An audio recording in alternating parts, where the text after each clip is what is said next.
J'ai accepté que ma petite sœur Anna emménage chez moi pour ses études, pensant que cela nous rapprocherait et l'aiderait à se loger dans la ville où je travaille. Mais j'ai vite compris que c'était une grosse erreur.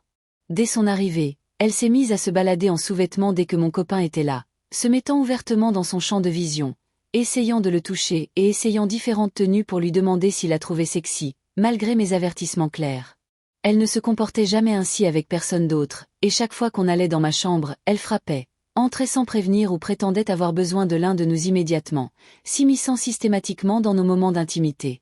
Mon copain m'a dit qu'elle abordait des sujets sexuels en mon absence, lui posant des questions sur ses relations passées ou ses positions préférées. J'ai aussi découvert qu'elle partageait des photos de lui prises à son insu avec sa meilleure amie, des photos qu'il ne savait même pas être prises pendant qu'il faisait la sieste sur le canapé ou qu'il marchait dans la rue. J'ai essayé de la raisonner, mais elle a refusé d'écouter, disant qu'il était comme un membre de la famille et qu'elle pouvait faire ce qu'elle voulait. J'en avais assez et j'ai décidé d'agir.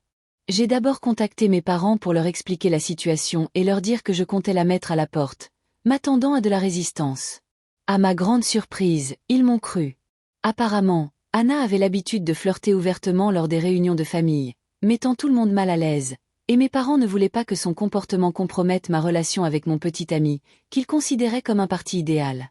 Après avoir constaté son audace persistante sur Facebook, je l'ai prise à part et lui ai dit qu'elle avait 30 jours pour partir, en lui faisant bien comprendre que son béguin puéril et son irrespect auraient de réelles conséquences. Elle est partie en trombe, prétendant pouvoir faire ce qu'elle voulait, mais j'ai tenu parole, prévenant le propriétaire et vérifiant que tout était en règle, puisqu'elle n'était pas signataire du bail. Mes parents m'ont aidé à emporter ses affaires, et même si Anna a piqué une crise et a essayé de monter mes amis contre moi en ligne, la situation s'est réglée sans impliquer directement mon petit ami, ce qui l'a rassuré pendant que je gérais la confrontation. J'ai installé une petite caméra de surveillance pour garder l'appartement sous surveillance, protéger notre vie privée et éviter toute fausse accusation. Finalement, Anna a été expulsée et contrainte de rentrer chez elle. La caméra a confirmé qu'elle n'avait rien cassé, même si elle s'est défoulée sur les réseaux sociaux, que j'ai discrètement bloqués.